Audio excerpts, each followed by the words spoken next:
This is Power Athlete Radio.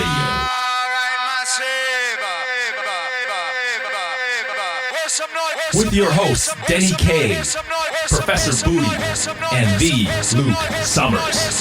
And now, toes forward, hips locked, shoulders set, and retract those scapulars. It's time for some knowledge bombs.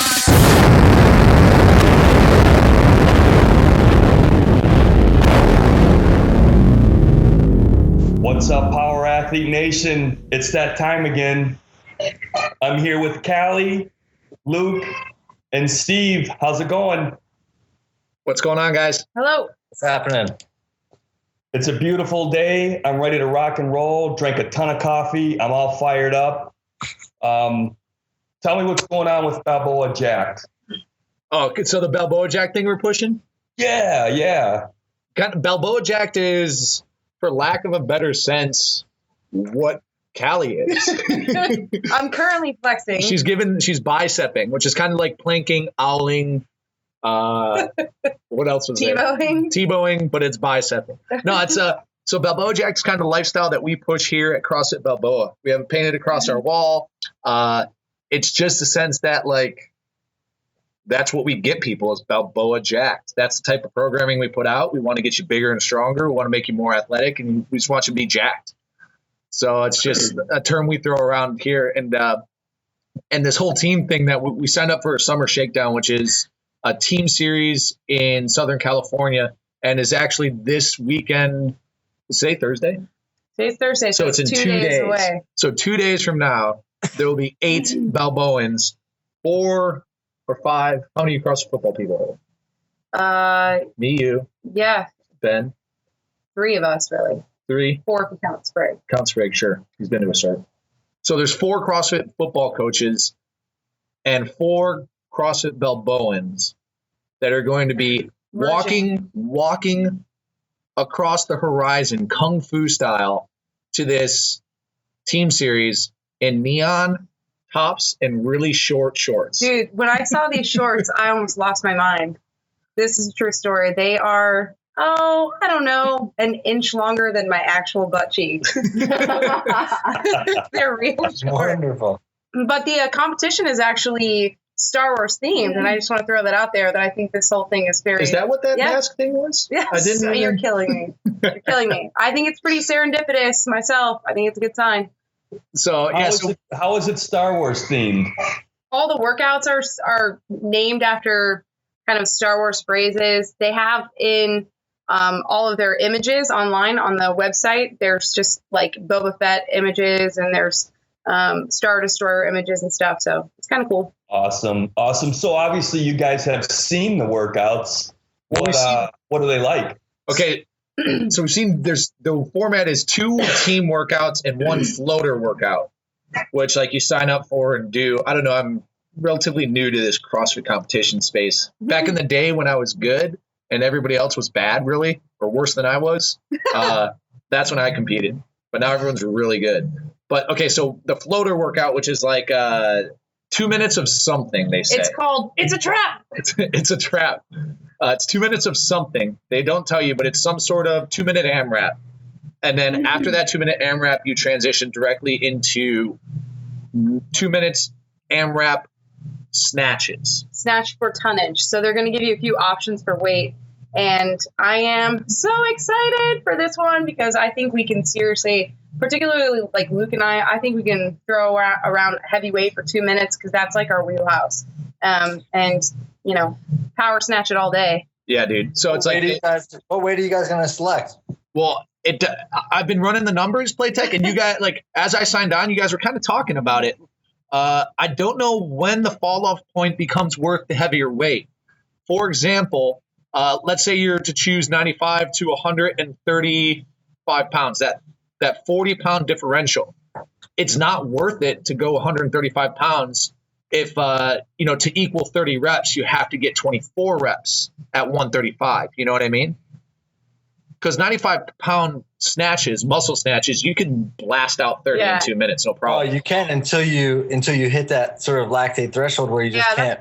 And that's what a point I was sort of making to Luke. And, we just don't think we will probably that's going to be a huge factor in a 2-minute time period. I don't think that's going to be super depending on the weight. Yeah. So we did some testing yesterday. So 135, I'm able to knock out 10 reps in maybe 35 seconds or 40 seconds. Now, granted, is that sustainable for 2 minutes? Probably not. But 95 pounds is just so light. It's almost light. So like if the fall off then, or let's say the choices are 135, 165, 195, I think I'd have to go again 135 because I'll be able to get over 20 reps and at 135, but I'm not sure I'd be able to get the required 17 or 18 reps to meet that tonnage at 165. You know what I mean? Yeah, no, it's a game, and you have to. What's interesting about it is, so I play this game with some of my athletes. Is you have to know your body, right? And you have to have trained at various loads and various time domains to know what your fall off is.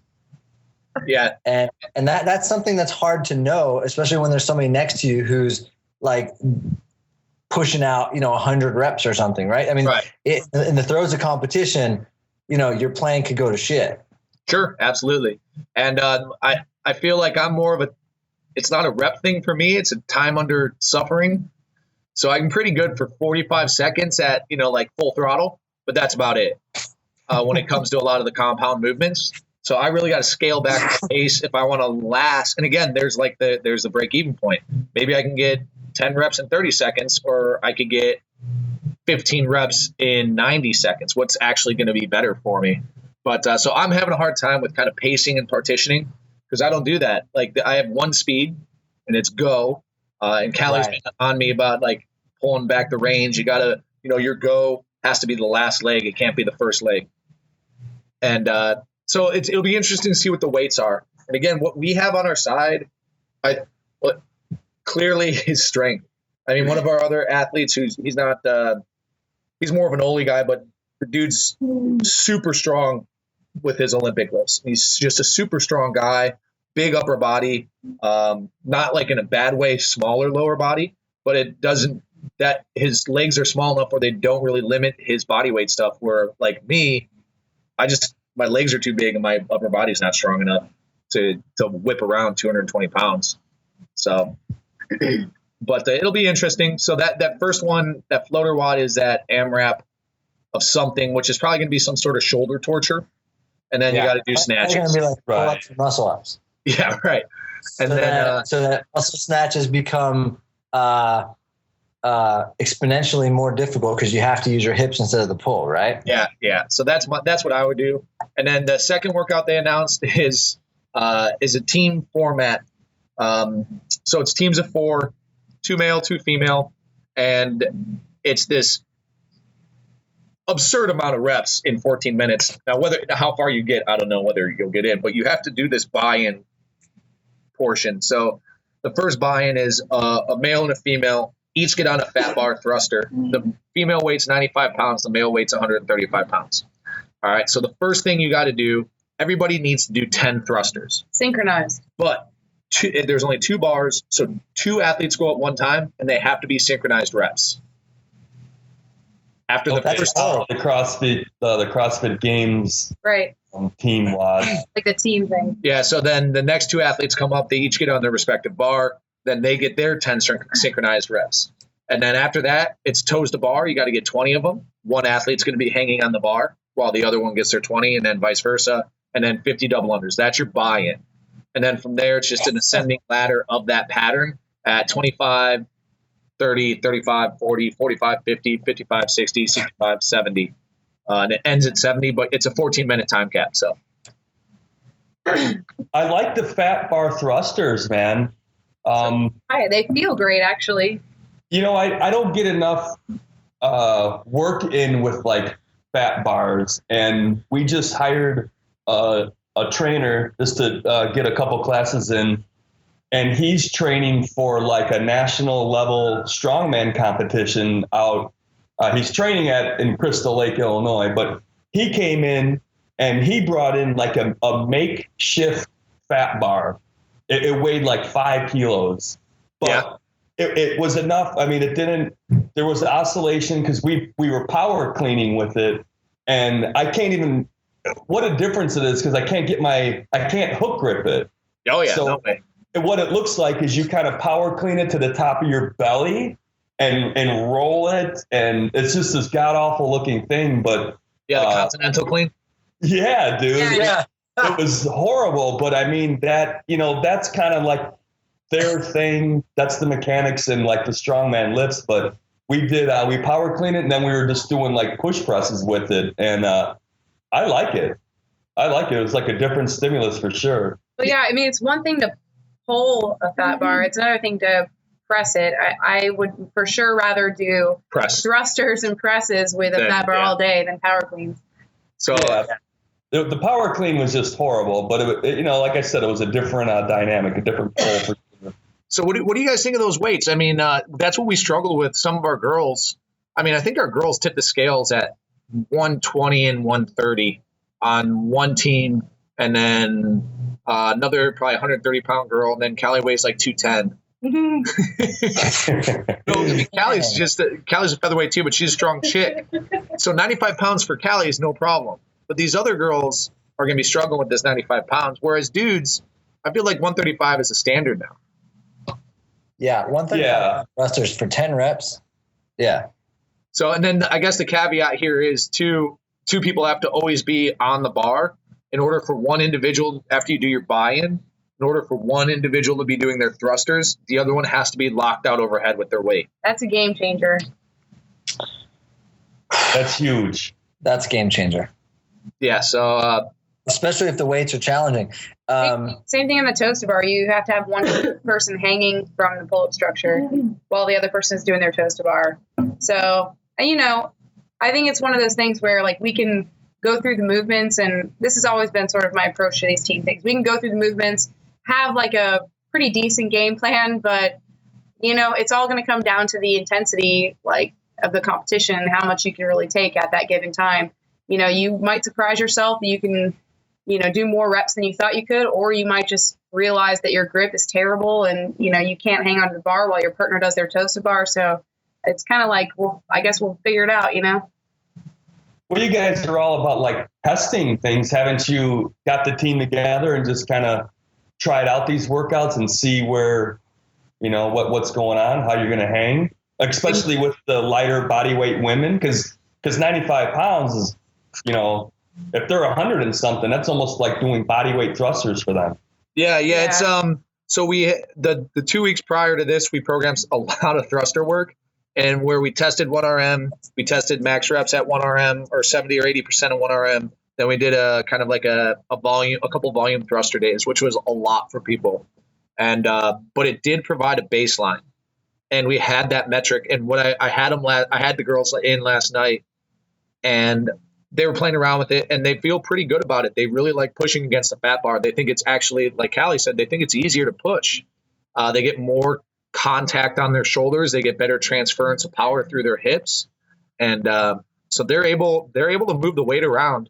And the big thing I'm hung up on is I see I'm on the team with two beginner girls and another guy who's really never done a CrossFit competition. And I myself have been to maybe 2 or 3 or participated in.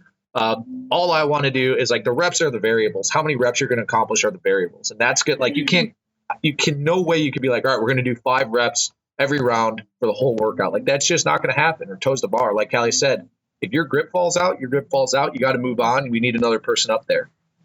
I want to see like flawless transitions. That's what we were working on last night is, okay, have a word, have a cue for when you're getting off the bar. So the other person knows to jump right back on, and there's no messing around or running into each other. Like that's what I want our team to really focus on, because they feel lost out there. That was what I was talking to them. They're like, well, how do we know what to do and when to do it? I'm like, well, just listen to me. They're like, but I don't even know what to expect. So we kind of did some walkthrough stuff last night, and they both really liked it. So it's pretty much like what you would imagine from an athlete who's never done a CrossFit competition. I mean, there's so many factors going into it. I try to tell them just not to put too much pressure on themselves, because it's really like, it's not going to be that different than any other workout you've done, except there's just more people there and there's a little bit more on the line. Yeah. So doing the reps is automatic. and they're not going to know that until they're actually, in the midst of 40 other athletes doing thrusters, but they've been doing thrusters for like 3 years now. You can do the thrusters, it's about being comfortable and especially not, like Cali said, don't put too much pressure on yourself. Like you're going to miss reps. You're going to get no reps. You're probably going to drop the bar. Like stuff like that's going to happen, and realize that no one cares. So you shouldn't care. You just got to get back on the bar as fast as you can. So I'm excited. They're super excited. I never thought that I'd say I was a CrossFitter, but I'm a CrossFitter, and I'm going to win this trophy. So this is a question I have for you. What is on the line, and what has made you guys start doing CrossFit competitions? Cali peer pressured us. Oh, Cali, you're a CrossFitter? Oh, yeah, 100%. No, I'm CrossFit football first. And then, I just wanted to have something that would build a little bit of solidarity here and kind of get people to put their talent on the line. I mean, there's so much shit talking that happens in the gym, much like any other gym. And so I just figured, why not create a couple teams and hopefully drive that sort of spirit, I guess you could say, and camaraderie within our own gym. And I really think it has. Yeah, for sure. For this point. And I just think to have a goal and to have an end date and a testing date, so to speak, or a game day, it really does. You learn a lot about yourself in your training, and then you learn a ton about what you're capable of doing at these competitions. As you guys know, because you've done powerlifting and lifting competitions, you really learn a lot about how to maintain, a good performance under nerves and under the stress of competition or fatigue or whatever. Well, and what we found, we just had a team of all members compete in this local competition. It's called Box Wars.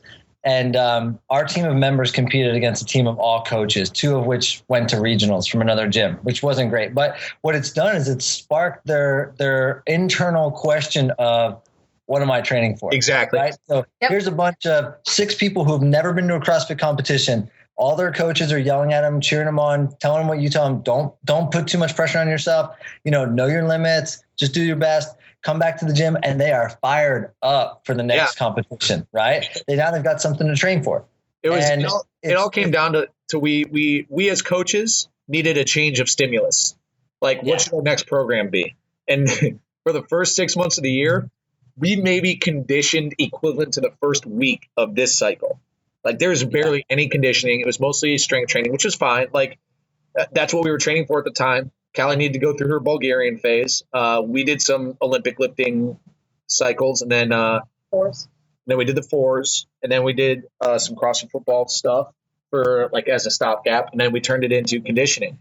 And Luke and I were talking about it today, and we were just like, man, we approached this at the right time and with the right intensity, because we knew that we were strong enough to do pretty much like any of these CrossFit competitions, but were we conditioned enough? And when we implemented the conditioning and the way we programmed about, 8 to 12 weeks out for this, was super effective. I can't imagine us having done, much different programming and much different skill implementation. So we feel pretty prepared. And then on the business side of it, I mean, it was also timed conveniently where we had an influx of new members, and it has built camaraderie. People have noticed the quote unquote competition team. It's stirring up interest. The athletes who are on the team, who it's their first competition, it's pretty much just the 3 girls who is their first competition. Like, I've never seen such vigor in their training as well. Like, they're really passionate about it. And then that's going to be contagious, and then it's pretty good timing because our Power Athlete Team Series is coming to Southern California at the end of the month. And so I knew if we could show people that, pretty much anyone has the ability to compete, and what better opportunity than to kind of come and watch us. And then a month later, have the opportunity to put your team of 4 people together. And, that Southern California one is in Monrovia. It's not super far from us. And so we hope to get a bunch of Balboa jacked folks out there for that. Nice. So it's just kind of perfect timing for everything. So, yeah, that's awesome. That's awesome. What's on the line? What happens if you guys win? I'll be honest with you, I have no clue. No clue. Awesome. Let's look it up now. All I know, what we're campaigning for is clearly the best team name. Because who does not want to be Balboa jacked? Be honest. No one. That's who.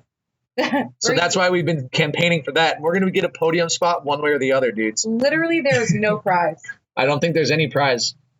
But I have so much Star Wars stuff that I'm going to bring. I guess it's pride. Pride's on the line. Pride's always on the line, right? It's always on the line. And so here's an interesting caveat too. Do you guys have your own jump ropes for double under workouts? Yes. So Yeah. they're sizing each athlete to get a what's his company called? RX jump ropes. RX jump ropes rope or something. So you can't bring your own rope. You have to use the standardized competition rope. Ooh. Well, what the fuck, man? Yeah. That just changes everything. It's like you're inside my head, Denny. That's real. The balls of these people to make you use their fucking jump ropes. And then I went through. So I went through denial and anger, and then I went through all right, fuck them. Any jump. Yeah. Give me a fucking battle rope and I'll do double unders with that. That's what I'm talking about. That's when I picture Balboa Jack, I picture Cali double undering with battle ropes. Cali uses the battle ropes and I use chains. Nice. Who coined the term Balboa Jack? That's a good question. It was here before I was here, I didn't which know. seems impossible because I'm going to go out on a limb and say I did. How's that? Okay. I'm the founder and creator. If somebody else did, let me know and I'll give you credit. But for now, it's me. No, I think it's just kind of like Probably Ben. it had to have been Ben, but it was just kind of like people have been saying it in passing, and then we're like, why don't we jump onto this thing and make it the identity of the gym? And that's what we've done. You know, all of our gear is tagged with Balboa Jack. We have when we have people scale up for workouts, it's the Balboa Jack challenge, and so it's kind of like it's in everything. That's cool. I think that kind of gives like the listeners some insight of how CrossFit Balboa, like how the environment is there, how the atmosphere is. Because I'm sure, like in my mind, it's the mecca of CrossFit football. John's there, he owns it. You guys are there, you're kicking ass. It's like what we were talking about, Cali. It's like a lab, right? Definitely. There's in terms of us for the coaches, myself, Luke, Ben, Chelsea, Sprague, we are constantly doing experiments with our training and hopes to transfer that to our athletes as well. So It's like in peak hours are 5 p.m., 6 p.m., 7 p.m., 6 a.m. It's a CrossFit gym. But what our client, like the interesting thing about CrossFit is people really hop around to gyms and like it's like they marry their first girlfriend. So their interpretation of what quote unquote CrossFit is, as we know, as more experienced, I guess, being more experienced in the industry, is like each CrossFit is a reflection of its ownership and management, right? So you don't get the Starbucks model where a latte is a latte wherever you go. And for the majority of people who walk into our gym, their interpretation of what CrossFit is the CrossFit football methodology and mentality, which is, it's until recently, we haven't really pushed time as a factor, but we pick workouts where we want people to go. And then we pick workouts that are training workouts where, hey, it's about better. It's about getting better movement. It's about getting stronger. We do our warm-up sequences that we cover at the certs. Our members are exposed to all those sequences on a day-to-day basis. And the funny thing is they don't even know that they are. I think that's the interesting part about the training is even though we're working with general pop, like people who follow CrossFit football or who have been to a seminar will certainly see that infusion of what we do with our general pop. But the general pop here, if they're just coming in and they don't have a lot of CrossFit experience, they don't even know. They just do whatever we tell them to do, which essentially is we're creating better athletes. We're increasing their athletic performance, whether they want it or not. So yeah. It's kind of neat in that way. That's awesome. All right. Let's change gears here. Tuesday of this week on the CrossFit Football website, you put out there, how important is the ability to change directions? Nice picture of Stacy Tovar. There was really some interesting responses. The most was probably Dude Bro's comments. I mean, the guy's a state champion shuffleboard player. So his opinion, really mattered in that conversation. But I was curious just to know why put that on the website on that particular day. Is that something that you or the coaches there or John just been feeling like people aren't catching the concept of how important change of direction is, or were you just trying to stir up some conversation? Candidly, just trying to stir up some conversation. But you know what? When you look at that, and it really just, I think, was stirred up by a conversation that John and I were having, and just kind of reflecting on CrossFit Games and change of direction and where the sport's going, and that zigzag drill, and you get that's such a cool picture. You come across it. Why not see if people get it? Like, we always, everything you see and all the responses, it's like a test, and it's also an opportunity for people who've been to the seminar to shed the light, shed some light on the subject and put their knowledge and expertise out there on the comments. So it was cool to read the responses, and then people having, seeing the "what are you training for" theme pop up in so many different words, Yeah, you can kind of get a feel like it's catching on, like you're educating the masses, the followers. Right. They're starting to get it. And I can't recall, but I don't think there was too many misguided souls on there. All the responses seem to be, if you applied the correct context, all the responses were right on, Yeah.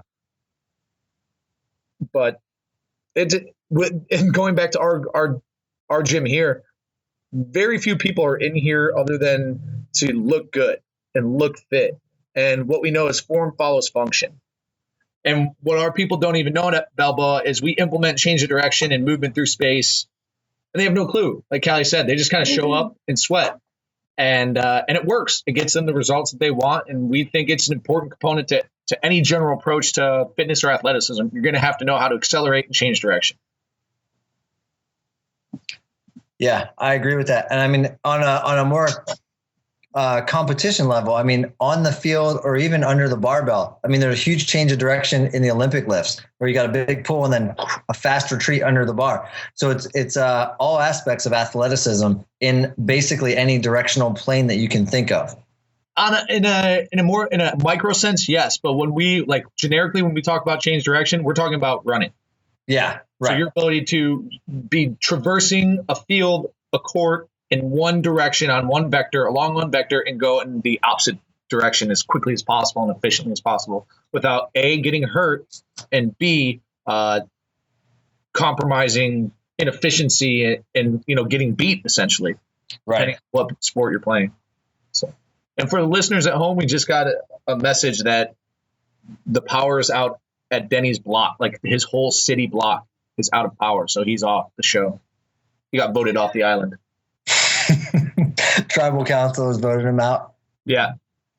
But so where are we at in the show timeline? Usually it keeps us grounded. I think we're at the power athlete submission. So Brian Stites asks, I'm coaching several football prospects. What's the utility of pull-ups for a football player? With regard to that, is there a significant benefit to different grip widths, orientations, and implementation of butterfly/kipping/ chest to bar?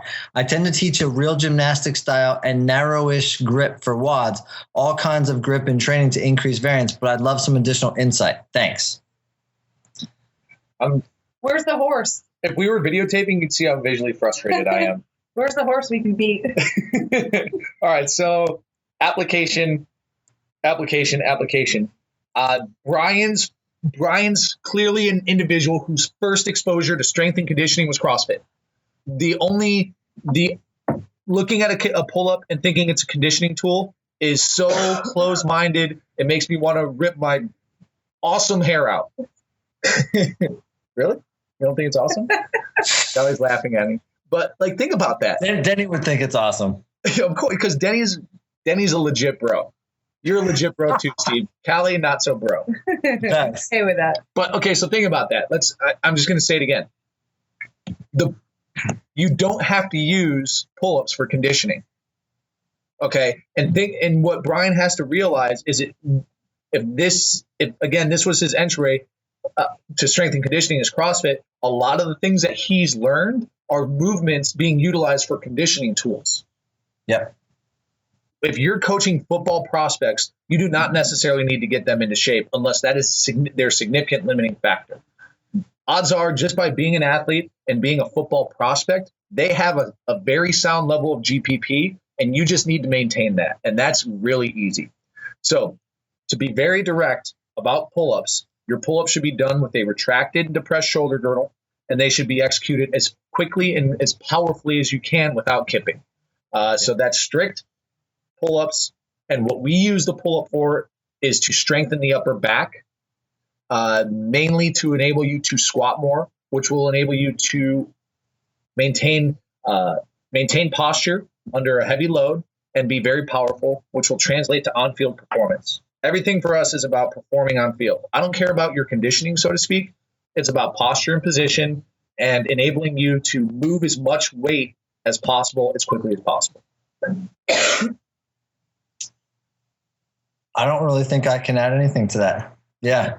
I don't see any reason why a football player should be kipping necessarily, unless it's like you said, inexperience or some kind of conditioning. I can't think of the utility of conditioning for butterfly pull-ups that would be an application to the field of play in football. Mm-hmm. They should be going full range of motion, strict. That range of motion is going to be contingent. I mean, ideally chest to bar, very ballistic. Ballistic pull-ups, man, what was that, like 10 weeks ago or 15 weeks ago we programmed that? Yeah. We talked about it on the podcast that really all your pull-ups should be done ballistically. Yeah. The priority is going to be position. So we want neutral shoulder girdle, retracted, depressed shoulder girdle, and you should be pulling up towards the bar as fast as you can through as much range of motion as you have.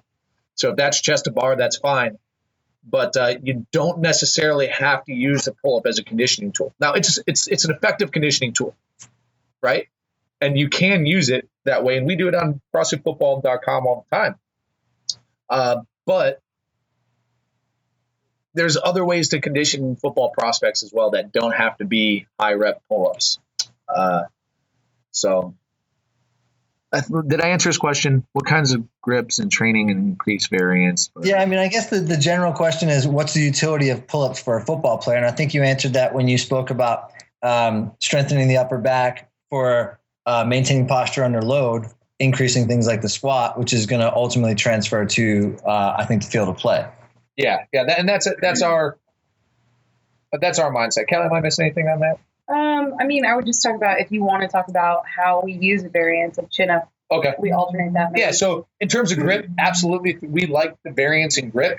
But think about the compound joint stemming from the shoulder. The shoulder position should always remain retracted, depressed, and neutral. We don't want to see that elevated, protracted position that you tend to see out of people doing pull-ups. Your shoulders remain static. But you can do your double overhand grip. Width can vary. We do a single supinated grip or a single fish hook, which is like right hand underhand, left hand overhand, and then vary it both grips, left hand underhand, right hand overhand. Or you have the double fish hook, which is basically like your chin up grip. But the commonality there is shoulder girdle positioning, right? You're going to get a slightly different stimulus on that vertical pull with each of those grips. And I think all of them are worth throwing into your vertical pull training. But in terms of kipping and generating force using the hips with a kip for a football player, again, I'm 100%, I have blinders on for a football player. I think your best bet would be to generate that vertical momentum or that force with a very strong and violent vertical pull. I couldn't agree more.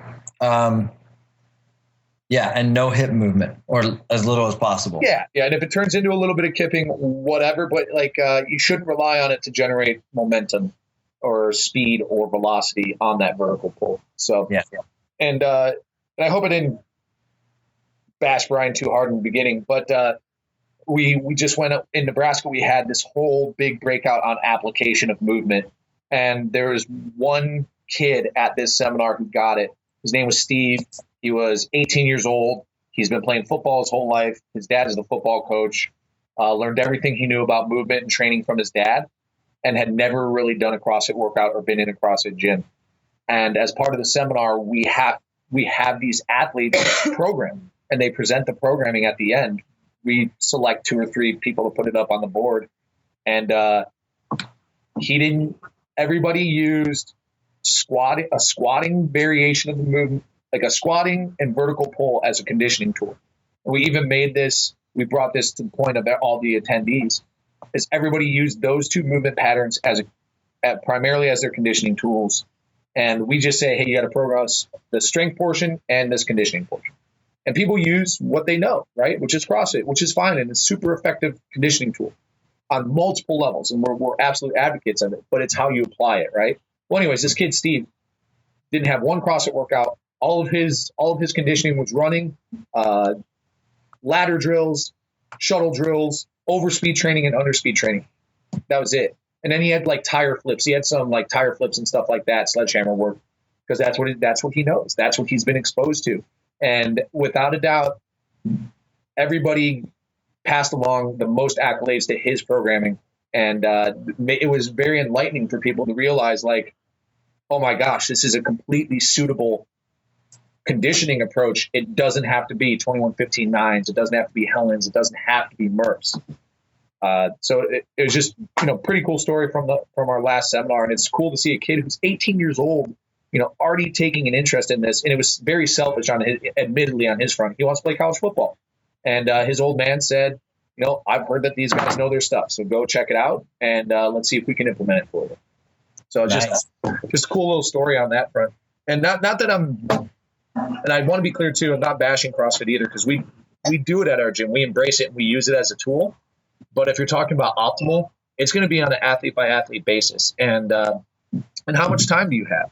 You just got to remember, when you're training sport specific athletes, the application of movements, the application of lifts, the application of time domains in your workouts should replicate the very specific demands of that athlete. And one thing that CrossFit has neglected in the past, but I've said over and over again, has introduced in this CrossFit Games, is running through space and change of direction, which also we talked about earlier. But that's got to be in a football player's conditioning protocol as well. Absolutely. So, it goes back to the idea of, right, what are you training for? Which is what we always say. So, cool. I think that's all we have. Are there any closing thoughts from you guys? Dude, wish me luck on this CrossFit competition. Oh my God. Yeah. Somebody needs to be taking some pictures or video or something. I can't wait to hear how you guys do and what your experience is like. I'm excited just to have some Gatorade afterwards. No Gatorade, no carbs. I haven't had a carb in 3 years. Donuts. 2004. Cali Donut Hinsman, as we call her. Turns out Cali's weakness is little miniature donuts. But they barely count. They're so small. Nice. Yeah, I guess on your 210-pound frame, they mean nothing, right? Give or take 5 pounds. I am not 210. But we'll probably strap up. Do you have a GoPro, Steve? Or have you played with one of these things? No, I've never played with one, but I need to get one. So GoPro sponsored the Team Series, which has turned out to be a completely enlightening experience for me, having this little thing. Amazing. It is so conveniently compact and takes such good quality videos. They're my new favorite thing. So we're definitely gonna bring them to the competition. Whether or not I strap one on my person, I'll have to determine what the workout is. I'll do it. I don't think so. Yeah, I'll do it. And you'll get some first person. You know what you'll see if I strap one on, Steve, because you put it on your chest or on your head, and it kind of gives you that perspective. You're gonna see at least 10 minutes of hands on knees. Keeled over, and maybe some drool and puke. That's what you'll see on the Luke cam, and out of Cali's cam, you're just going to see clapping, reps, thrusters, snatches, clapping. Everyone's going to be smiling, and then you're going to see her turn and pan across me with my hands on my knees, oh my God. Nice. But that would be worth seeing. Fun. And I'm excited to check in with you and tell everybody how it went, and we'll be sure to have some sort of we'll have a nugget. Success story. Yeah. But all right, man, I'm not going to keep you any longer. I gotta pop out and get some work grinding it myself here. So yeah, all right, sounds good. Well, I'll talk to you guys next week. Okay, bye, Steve. See you, Steve. See you, Cali.